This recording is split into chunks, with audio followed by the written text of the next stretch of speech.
let's talk about my particular vine. It isn't looking its best because we are just coming off the back of winter, and it never looks its best at this time of year. As I said, it's a tropical vine. It really wants to be nice and warm and nice and bright for most of the year. It is a highlight plant while we're talking about light.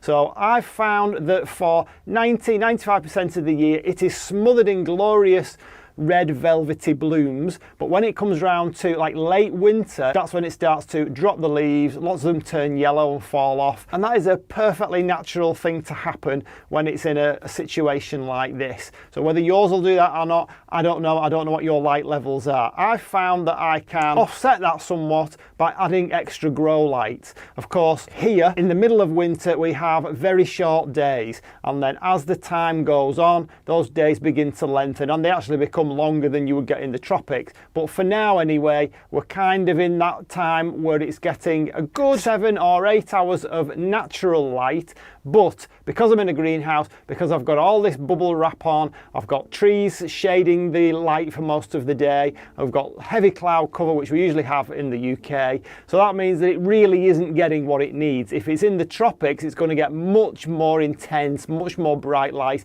and crucially much more consistently. So if you do want to add some grow lights to it, I think you'll find that you could quite easily get it to bloom for 100% of the year. Yes, 100% of the year. It's that floriferous. It really does give a spectacular show.